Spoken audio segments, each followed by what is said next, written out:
US Secretary of State there, John Kerry, who's here in Brussels at the moment. Let's talk now to Roberta Bonazzi, who's from the European Foundation for Democracy here in Brussels and joins me at Place de la Bourse. A lot of criticism of the security agencies, the intelligence agencies here in Belgium.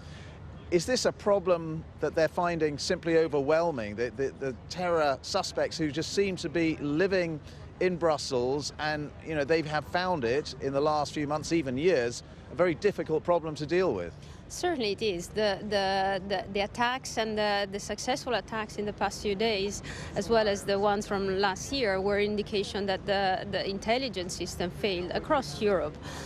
Belgium itself has a very complex structure because of the federal multilingual system, as well as a regional and district separation within the city itself.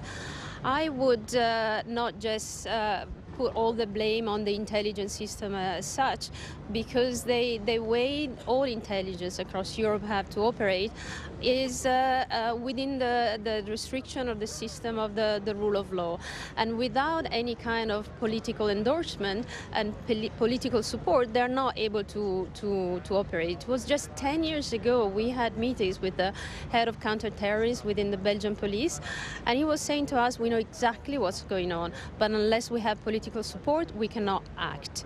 Another element that is a certainty in Belgium is clearly the system has failed. Clearly, so what more needs to be done, do you think? I mean, across Europe, not just here in Belgium.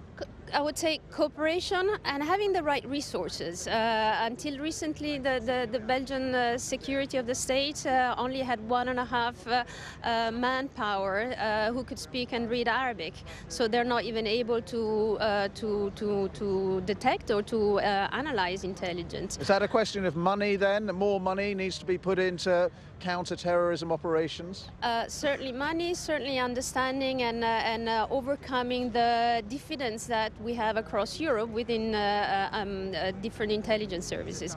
But before even security and intelligence, what we cannot neglect is the role of a prevention program. Here we're talking about the impact that the ideology has in building on frustration, poverty, all elements that by themselves are not the cause of terrorism, but represent a unifying actor. And when we have foreign countries like Saudi Arabia or Qatar that pour tons of money into Europe in funding European NGOs, European organizations dealing with so-called dialogue or integration, we have a problem, because we have a major system for promoting an ideology that is a divisive ideology. But Belgium, I mean, a lot of countries have deprivation and poverty and unemployment, but Belgium seems to be sending so many young men to fight for Islamic State in Syria? Absolutely. Proportionally, Belgium is the country that has the highest has sent the highest number of foreign fighters to Syria, and paradoxically you can almost make a parallel between Belgium and Tunisia. Belgium, both very relatively small countries in their respective regions, both of them with significant issues when it comes to unemployment, integration, sense of frustrations.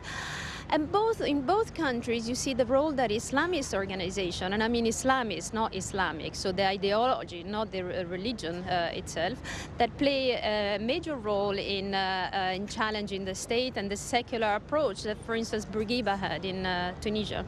All right, well, thank you so much for talking to us, Roberta Bonazzi there from the European Foundation for Democracy. Thanks for your time. Thank you very much.